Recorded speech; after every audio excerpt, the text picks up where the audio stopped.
Look at these refugee camps in Kenya. This is the Gahale, Ifo 2, Ifo, and Hagadera. The four make up the Dadaab refugee complex, which occupies a combined area of about 28 kilometers squared, which is double the size of the entire island of Mombasa or the size of Nairobi CBD, together with Westlands, State House, Upper Hill, South Sea, and South Bay districts. That is how big it is. For a long time, it was the world's largest refugee camp until the Rohingya crisis happened. More than 400,000 refugees called this place home. But now the government of Kenya wants it closed. But doing so has proven to be total nightmare. Home to over 300,000 people, the Dadaab refugee camp in northern Kenya is the largest in the world. Dadaab is the world's largest refugee camp. So this camp was set up in 1991 as Somali refugees fled the civil war that ensued after President Siad Barre had been overthrown. The camp was supposed to act as a temporary solution to host these refugees, but fast forward 30 years later, we have one of the biggest refugee camps in the world that has literally morphed and become a city. Kenya has now asked the UNHCR, the agency responsible for the camp, to close it by July 2022. And it's not the first time it's making such a demand. In fact, it's been pushing for its closure for the last 7 years. And every time it tries, it faces roadblocks. And even this time, it won't be easy. Let me show you why. Please welcome Minnesota State Representative Ilhan Omar. Historic journey of an African woman from Somalia, going from a refugee camp in Kenya to... Her story starting here at the Dadaab refugee camp in Kenya. This is not an ordinary refugee camp. Over the years, the population has not only blown up, but the camp has morphed into a complex town with a complex economy, with markets where you can buy groceries, pastries, iPhones, and video games. Yeah, one report by the UN says that the camp generates an annual turnover of $2.5 million.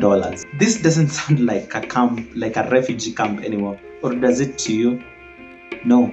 They run democratic elections to determine their leaders. Did you get that? Not to mention the schools and the hospitals that have been set up in this place over the years. Let me remind you that it's been 30 years. Thousands and thousands of kids have been born here, went to primary school, went to high school, and proceeded to college and got jobs and got married. I mean, it's crazy. Do you now understand why it's a total nightmare to close this place?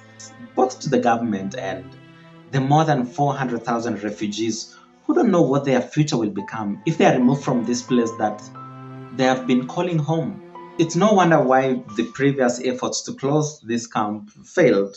In 2013, something tragic happened back in Nairobi. Terrorists attacked the Westgate Mall in Nairobi, Kenya. Trying to run and crawl to safety as bullets streak by. 4-day nightmare for Kenya.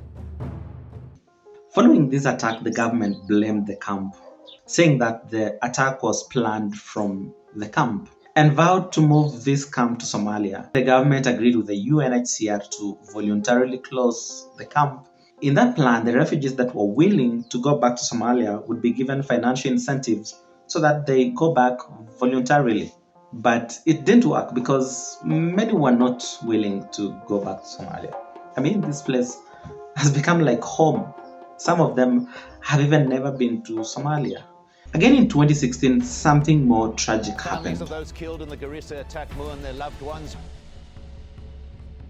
The worst attack by Al-Shabaab in Kenyan soil happened. And again, the government said that this camp had a huge role in the planning of that attack. And this time it vowed to close the camp within a year. And obviously it was blocked by the court and it didn't happen. It's 2021, and what happens to this new push to close the camp remains to be seen. But one thing is for sure, it's not gonna be easy. It's a humanitarian, legal, and logistical challenge to close it. The people with the biggest headache, however, are the hundreds of thousands of refugees who have no idea how to go and start a life in a country that is pretty much unstable. And remember that many of them have not been to Somalia. They were born here in Kenya and have spent all their days here. Also my wife, She was born here in 1993. We meet here and love each other inside the camp. We got married, a little baby girl we have now. Where will I go back to?